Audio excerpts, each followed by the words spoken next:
Rick, can you give everyone a quick summary of everything that's going on in the business right now? Sure. Yeah, I just started this business in the summer of 2023. So we're just kind of getting the ball rolling with some things. I have a couple of guys I'm keeping busy here with some general contracting jobs. I'm just growing my list of sub trades that I'm trying to build as well as my client base. Just trying to dive into keeping some jobs going, keeping guys working right now. Okay, so let's go backwards a couple of steps. How many jobs? So whenever anyone talks to me about marketing, my first question is, how many new customers do you want? So how many new customers can you handle per month, week, month in, month out type thing? Depending on the size of the job, I guess that would come with that new customer. It'd probably be 3 to 5 new jobs, depending on how big they are and scale. Great. So let's just say 5 because it makes it an easy round number sort of thing. So to get 5 jobs, how many do you have to bid right now? Probably 15. Okay. So you're saying you need 15 bids. To get 15 bids, how many contacts do you need to have? How many people need to actually talk to you? Probably double that. So 30. So what we want for your business is 1 lead per day of the month. 1 lead per day. All right? Yeah. So now what we do in a marketing plan when we're planning marketing for anyone is we say, okay, what is currently working that we can double down on? Then we look at short-term, medium-term, and long-term strategies. So what's currently working that we could double down on? Well, probably social media. Okay. What is working for you on social media?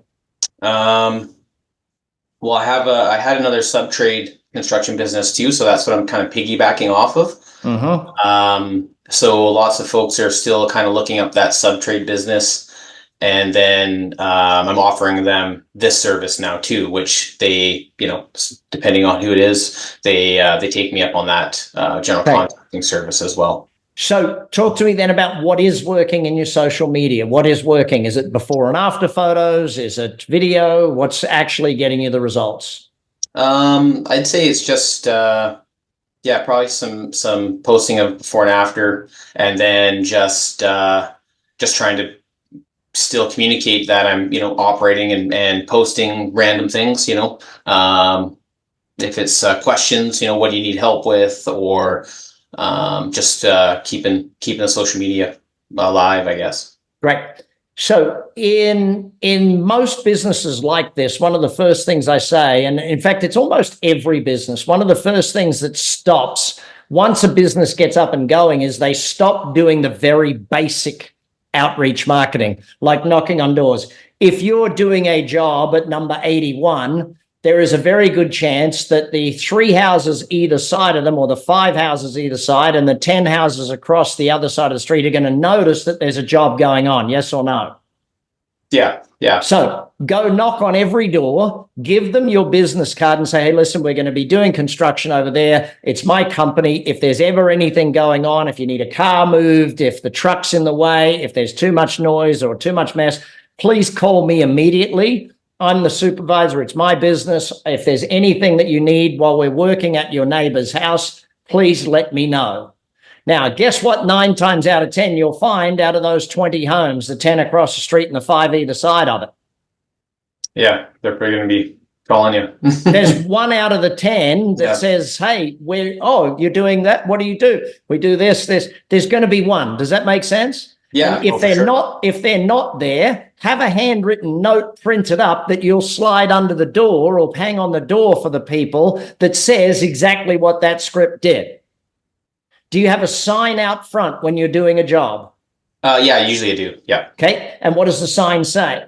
It just has the company name, contact info, email, phone, and then just our logo. And do you ever get any calls from that? Sometimes. Not as much as I would think I should be, but. Got it. So what is the one thing that would get someone calling you from a small sign? Something bold, I guess. your slogan or something, your phone number. So think about this. When humans, same as I just mentioned with Shane, when humans go to buy something, they want knowledge, they want information, right? And the same as I said for him with your business, you'll need more videos on how to buy what it is you're selling. Okay. You need not just before and after photos, but here's why we do it this way. People binge watch, and if they can't get it from your website, they're going to get it from someone else's website. And the site they get the most information from is generally the site they're going to connect with and buy from, because they've built the know, like, and trust factor with those people, if that makes sense. Okay. Yeah. So let's go backwards a couple of steps. I'm putting a sign up out front of the business. What is in it for the customer or the potential customer to connect with you? Why would I connect with you up front?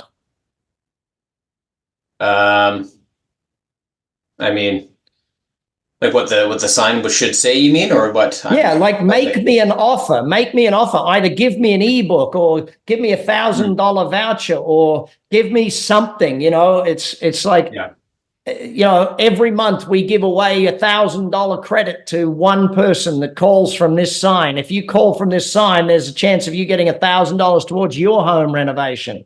Special offer or something. Yeah. It's got to be something. Every piece of marketing has to make an offer. Every piece of marketing, it's a billboard, it's a sign, it's an offer. Now, here's a question for you. Does the sign look good enough to represent your company? Yes. Excellent. Good. Because most people, when I ask that question, the answer is no. Most people, the quality of the sign is poor and average, and it's been beat up over 10 years, and they wonder why it's that. See, that to me is really important. All right, let's get back to your website and that sort of thing. Your website's been going for how long? I just launched it just recently, so it hasn't been up that long. It definitely needs some work. Okay. Is your website, what did you build it on? HubSpot? Did you build it on WordPress? Weebly. Which one? Weebly. Excellent. Yeah. Okay. So now here's the biggest thing around the website, right? People have got to find you. So the website is there for two reasons. One is for those who've already found you to research you. And the second is for them to find you. Okay. So you can, and you have to in the beginning serve both masters. So how many pages or how much content is there on your current website, would you guess? How many pages approximately? There's only one page. I just have it's just under construction, right? It's like all right. So here's the thing. Invest the time, energy, and money to get a great website. Your website is the front door to your business today. It is where they go to research you and find out if you're credible, not credible, good, bad, or indifferent. When I'm hitting your website, I'm making a purchasing decision in my mind. Remember, customers today are somewhere between 70 and 80% sold by what they've read online before they connect with you. Okay, so if we go back 20 years, and I just use buying a car as an example, 20 years ago, you took your kids to 10 car dealerships, walked around all day for 2 straight days, got annoyed and frustrated, left with 10 brochures of 10 different cars, and eventually went back and test drove 2 or 3 cars type thing. Today, you go to the internet, you build your car, you do the whole thing, and if you really want to, you can buy your car right there online straight away.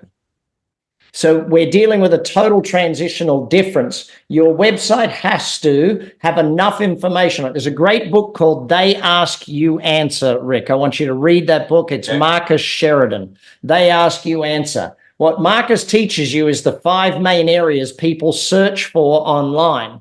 But I also want you to remind yourself, Marcus also quotes a very simple statistic. Now, he sold swimming pools, right? That was his business. When he wrote the book, it was all about how he did it with swimming pools.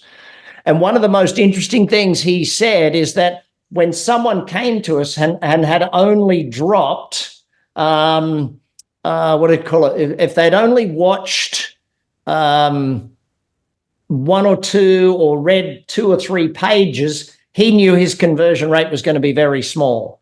He said he knew he had an 80% chance of conversion rate once they'd viewed 30 plus pages on his website, once they'd read 30 articles. Now, here's the interesting thing. He uses HubSpot.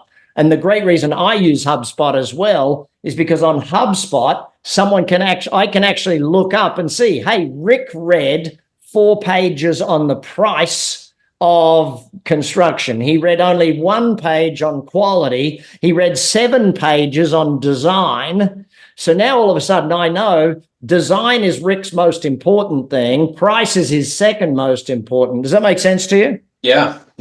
So thinking of your website as the place they go to learn about how to buy what it is you sell. That's the informational side. They're validating you, they're learning about you, they're understanding you.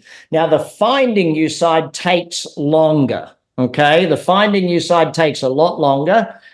The reason being is because, firstly, any article you put up takes 4 to 6 weeks for Google to rate it, rank it, and put it out there in the marketplace. Now, I'm going to give you 2 tools, Rick.